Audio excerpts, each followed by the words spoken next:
Good morning, happy Wednesday. The week is already flying by. All right, best news article yet. Here we go, here it is. The Great Real Estate Slowdown. I love this one. Chief economist for Realtor.com is actually quoted in this one quite substantially. And if you just read the headline, you would not realize what was in this article. It's talking about the average days on market going from 21 to 31, and supposedly that's the Great Real Estate Slowdown. All right, let's put this in a little bit of perspective, okay? 2017, average days on market ranged from month to month from 38 to the lowest it hit in 2017 was 17 days on market, and that was only for 1 month. All right, 2018, average days on market height 34, lowest for again 1 month, 15 average days on market. 2019, highest 34 days average days on market, lowest was 18, and that was only for 2 months. So, are we having a great real estate slowdown? No, we are hitting the great real estate equilibrium. It's not a bad thing, it's a good thing. We need this to even out. Now, where are we at as market stats? New 360. Now, I found that very interesting because last week we had a couple of days where we had peaked up over 700 new. One day we hit over 800 in a 24-hour period. The week before last, we were in the week of the 21st, we were averaging about 260 new. So we kind of have plateaued. We saw a spike. It'll be interesting to see how that continues to trend. All right, back on market, 90 price reductions, 251. Again, we're seeing that even level out just a little bit. We have seen that trend line bump up for sure over the last couple of weeks. Price increases, 31, still makes me laugh. Holds, pulling themselves off the market voluntarily, 29 withdrawals, 51.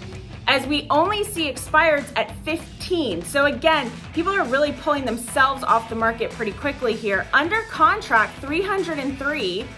Active under contract, 226, which is a good jump. And then the other thing that I saw a big jump in was actually closings are up to 535. And we were averaging last week, if you looked at that, we were actually averaging closer to the 200 to 300 mark. So that's an uptick as well. Coming soon, I don't usually talk about those because usually those are hovering in the 15 to 25 range, but we had a big jump on those up to 58. So that is going to be interesting to see how that impacts the market moving forward.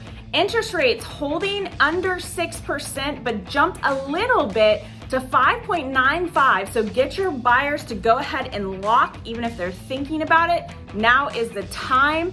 And that is the jump up from last week. We ended at 5.75. All right, let's talk quickly about pricing. And again, today I'm gonna drop that video that is way more in depth on this, but under contracts with a price reduction.